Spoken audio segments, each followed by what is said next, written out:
তো গাইস চলে আসলাম আবার তোমাদের সঙ্গে আড্ডা দিতে একটা নতুন একটা ভিডিও নিয়ে। তো আজকের যে বিষয়টা হচ্ছে, আজকে যে ভিডিওটা দেখব সেটা হচ্ছে দেব ও জিতের প্রথম সিনেমা, তাদের একদম প্রথম কাজ। সেই সিনেমাতে কার অ্যাক্টিং কীরকম ছিল, কে কতটা ম্যাচুর অ্যাক্টিং করেছে, এইসব নিয়ে আলোচনা করব। তো চলো ভিডিওটাকে শুরু করা যাক। তো চলো সবার প্রথমে দেবকে নিয়েই কথা বলি। দেবের প্রথম সিনেমা ছিল অগ্নিশপথ, সেটা তো অনেকেই জানো।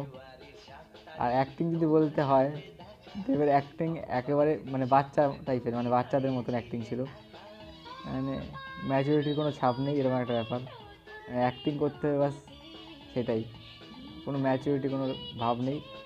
আমি দেব হেটার্স হিসেবে বলছি না, কিন্তু আমি কিন্তু দেব হেটার্স নই। আমি দেবজিৎ দুজনকেই পছন্দ করি, কিন্তু সত্যি কথা যদি একদম পার্সোনালি সত্যি কথা বলতে হয়, দেবের অ্যাক্টিং একেবারে ফালতু। আর যার কারণ হিসেবে এই সিনেমাটা ছিল একদম সুপার ফ্লপ, তাতে কোনো দ্বিধাবোধ নেই। কারণ কি, এরকম অ্যাক্টিং করলে সুপার ফ্লপ হবে না তো কী হবে। তো রচনা ব্যানার্জি কিন্তু নিজে যেরকম জেনুইন অ্যাক্টিং করে সেরকমই করেছে, কিন্তু দেবের অ্যাক্টিং কিন্তু একেবারে ফালতু ছিল। আর এই সিনেমা নিয়ে আর কি বলবো, দেব নিজেই বলেছিল একটা ভিডিওতে, সেই ক্লিপটা আমি অ্যাড করে দেওয়ার চেষ্টা করব। যাই হোক, সে বলেছিল যে দেবের এই সিনেমাটা মানে অগ্নিশপথ সিনেমাটা একদিনের একটা শোয়ের প্রথম শোও চলেনি, মানে এতটাই ফ্লপ তোমরা বুঝতে পারো। তার আগেই হল বন্ধ হয়ে গেছিলো, মানে এতটাই বাজে অবস্থা ছিল। অগ্নিশপথ যখন রিলিজ হয়েছিল একদিনও চলেনি ছবিটা। তো তখন প্রচণ্ড ভয়ে ছিলাম, কি হবে কি হবে না, ইন্ডাস্ট্রিতে থাকতে পারবো কি না বুঝে উঠতে পারছিলাম না। কি করব, বম্বেতে গিয়ে চাকরি করব, বম্বেতে গিয়ে অ্যাসিস্ট করব, না কলকাতায় আরও কিছুদিন থেকে নিজের জন্য আরও কিছু সুযোগ করে নেব। আর দ্বিতীয় কথা, এই সিনেমার বাজেট ছিল 50 থেকে 60 লক্ষ টাকার মতন, কিন্তু সিনেমাটা তার অর্ধেক টাকাও তুলতে পারেনি। অর্ধেক টাকা তুলতে পারেনি, মানে এতটাই সুপার ফ্লপ হয়েছিল। তো যাই হোক, এই ছিল দেবের প্রথম সিনেমা, যার সম্বন্ধে অনেকেই, যারা সিনেমা লাভার তারা তো জানেও, তার বাদ বাকি অনেকেই জানে। তো চলো এবার জিতের প্রথম সিনেমা নিয়ে কথা বলি, দেখি জিৎ কতটা ম্যাচুর অ্যাক্টিং করেছিল তার প্রথম সিনেমাতে। আর দ্বিতীয়ত লাস্টে কিন্তু বলবো যে যতই দেব হোক আর জিৎ হোক, দুজনের মধ্যে মানে কার অ্যাক্টিংটা বেটার ছিল প্রথমে শুরু হিসেবেও।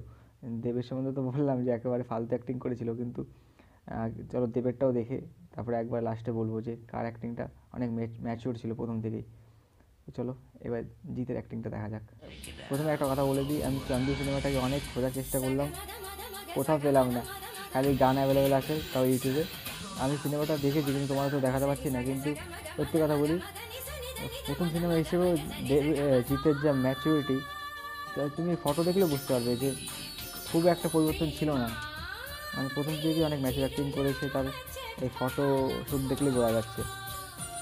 আর এই সিনেমাটা কিন্তু হিট হয়নি, এই সিনেমাটাও ফ্লপ হয়েছিল। এই সিনেমাটার বাজেট ছিল 70 লাখ মতন, 70 থেকে 80 লাখ টাকা মতন, কিন্তু এই সিনেমাটা সুপার ফ্লপ হয়েছিল। মানে দুই সুপারস্টারের প্রথম সিনেমা একদম সুপার ফ্লপ ছিল, ভাবা যায়। আর তার সেকেন্ড মুভি দুজনের যে আছে, সেগুলি অল টাইম ব্লকবাস্টার মুভি। সেগুলো নিয়ে একটা নেক্সট একটা কোনো ভিডিওতে কথা বলবো। তোমরা যদি কমেন্ট করো বাস তাহলেই চলবে। তো এটা ছিল একটা তেলেগু মুভি, 2001 সালে রিলিজ হয়েছিল। আর দেবের অগ্নিশপথ মুভি সিনেমাটা 2006 সালে রিলিজ হয়েছিল। আর দুই সুপারস্টারের প্রথম সিনেমা সুপার ফ্লপ, ভাবা যায়। মানে যে টাকা তৈরি হয়েছিল সেই টাকার অর্ধেক টাকা তুলতে পারেনি এই, আর তারাই আজকে বাংলার দুজন সেরা সুপারস্টার। আর যেটা বলেছিলাম লাস্টে বলবো, দুজনের মধ্যে কার অ্যাক্টিং ভালো। তোমাদের তো সিনেমা তো আমি দেখাতে পারলাম না, কারণ কি কোনো জায়গায় খুঁজে পেলাম না, কিন্তু আমি আগে দেখেছিলাম। সত্যি কথা বলতে গেলে জিতের অ্যাক্টিং অনেক ভালো ছিল, বেটার ছিল, দেবের থেকে অনেক বেটার ছিল। তো এই ছিল আজকের ভিডিও। তো তোমার যদি ভিডিওটা ভালো লেগে থাকে অবশ্যই সাবস্ক্রাইব করে দিও, শেয়ার করে দিও। আর এখানে এরকম ফিল্ম বা সং রিলেটেড আরও অনেক ভিডিও আসবে, তোমরাও তাহলে কমেন্ট করতে পারো কোন বিষয়ে ভিডিও বানাবো সেটা বলতে পারো, আমি চেষ্টা করবো বানিয়ে দেওয়ার। তো দেখা যাচ্ছে নেক্সট একটা ভিডিওতে, ততক্ষণের জন্য বাই বাই।